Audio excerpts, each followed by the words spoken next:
Good afternoon, everyone. Welcome back to the Dojo Live recap show. That could only mean one thing. It's Monday again, and today is Monday, November 1st, 2021. 1st of November. We got a month left, 2 months left, excuse me, to the end of 2021. So joining me today. How many people arrived to their meetings late today or early? It would be early, right? It will be early, yeah. The time hasn't changed here yet. It'll happen next Not week. everywhere. So. You live in a different world, but anyway, we'll go with it. We live in fantasy land. We don't have those issues here in Southern California. I'm Tulio Siragusa. Joining me are Kim Lantis from Hermosillo, Mexico, and Carlos Ponce from Cuernavaca, Mexico. Hi, guys. Welcome back. Thanks. So we had 2 live shows last week, and we're going to recap them inside 10 minutes. This should be easy, guys. Usually we recap 3 or 4 shows in 10 minutes. So the first show we had was Systems of Inclusion, Building Trust and Empowerment with Dave Landa, who is the CEO at Kintone. And then we also had a conversation with Anthony Molzahn, who's the CEO at Project Phoenix, about software devs. We've got work to do. These were interesting conversations. I enjoyed both. But I especially enjoyed the conversation with Dave Landa for many reasons, primarily because they're a unique company. In essence, their culture is very similar to the core Mexico culture. They believe in radical transparency. They're big on creating the kind of environment that's not command and control, which is very refreshing considering they're a Japanese company, and traditionally Japanese companies are very hierarchical, more so than historical companies even in the US. So to have the kind of environment where, as a publicly traded company to boot, they are encouraging more speaking up, speaking out, being yourself as part of their inclusive effort. You know, it's not just about being of different beliefs and race and sex orientation, etc. It's also about just being yourself, right? And being inclusive about what that means.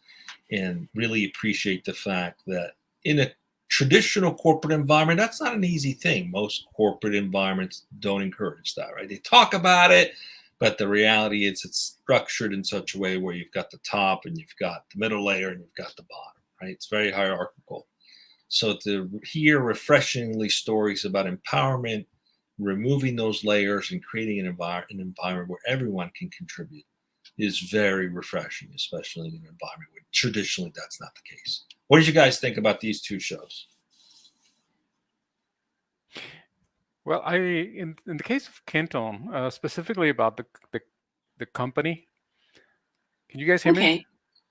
Yeah. Perfectly fine. It's just that just so that you know, Ruben, my screen froze like on this end on StreamYard. But anyway, so I wasn't sure if you can see me or not. Anyway, what I was about to say was that I also like Kintone, but I liked, besides to what you mentioned, Tulio, the thing about the company culture, I like the platform itself. So I think I relate to it because it's very graphic, it even has some cartoons in it, like the animations, that kind of thing. So I think I like the fact that it's enticing to go ahead and navigate it and see all the many features that we can bring to the table to bring teams together in the day and age of the remote world. And I think Kintone does a fantastic job of accomplishing this. So, and I like, of course, the way that David, that's the name of the guest, right? David? Yeah, Dave Landa. Dave Landa, right.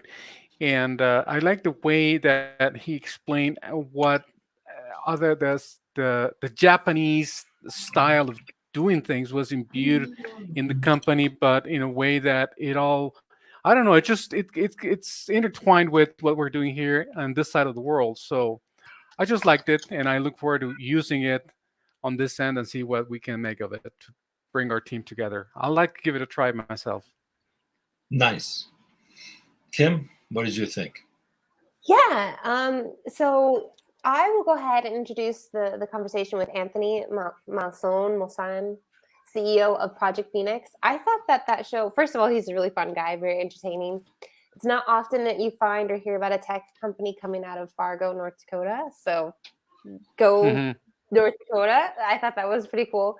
And really what the way I see it is one of the solutions, or what really is pushing their product and their innovation, is a problem that a lot of companies can relate to, and that's the developer shortage, right? So I think there's many different angles that we can find solutions, and theirs is making, connecting to APIs a heck of a lot faster. I don't remember the exact statistic that he threw out there, something from like 3 months down to like 4 hours or something crazy. Do you remember, Tulio, Carlos? But I was just really refreshed about just the innovation and different angles about how we can all kind of attack a similar problem that we're experiencing. So there might not be enough engineers out there, but we can certainly streamline and make their jobs a heck of a lot faster and making them more effective and help with that. So I thought that was a really interesting approach. I think what Project Phoenix is doing and talking about is really speaks volumes to the evolution of open source. When open source came around, you had the ability to contribute to that community, so that if you're building a platform and you're not necessarily building that's got something that's got IP to it, right? So it's just a button or a little feature that's not really like intellectual property. It's just a functional thing that needs to be there on a software. You can go and grab it from an open source library, which cuts down the time to build a platform. Similarly, there's other functionalities like API integrations and things of that sort that can be automated with low code and other technology and platforms like this. So we're just seeing the continuous evolution of what started with open source and now is becoming more and more, possibly more automation, more AI supported types of coding, which ultimately I believe in, maybe it'll be 20 years from now, maybe less. Ultimately, what will probably happen is you can just type out sort of your idea on a screen and the thing will code it for you. I mean, I think that's ultimately what's going to happen. But that's not good news for all of us in our business. But it's definitely good news. But it's definitely good news for innovation of the future. We hope. Carlos, any more comments? Otherwise, what do we got coming up this week? Well, we got a full week this week, Tulio. We got 3 shows, and the first one being tomorrow with Matt Britton, the CEO of Zuzi.com, and the topic is going to be democratizing market research and consumer insights. Then on Wednesday, we'll be speaking with Mark Ruddock, the CEO of Nula, and the topic is the intersection of data and design, reimagining small business financial services. And finally, on Thursday, we'll be speaking with Chris Berg, the CEO of head chef of Data Kitchen. The topic is deliver better analytics faster with data ops. That's what we have for this week, right here on Dojo Live at 12 p.m. Pacific. I saw that one too. I was like, we've got a typo, but it's not. It actually is head chef, not chief. Yeah, exactly. I was going to say head chief of something. No, wait a minute. His head chef. So I assume that it's a fun way to refer to his role, but it goes with kitchen, right? So that's what we have for this week. We'll find out. Exactly. We'll find out what Bits Soup is all about. Exactly. There you have it. So tomorrow, right here on Dojo Live at 12 p.m. Pacific. Join us and remember, have fun. I'm going to change my motto. Stay safe, everyone. No, well, they already know that, Kim. They're already staying safe. Anyway, thank you.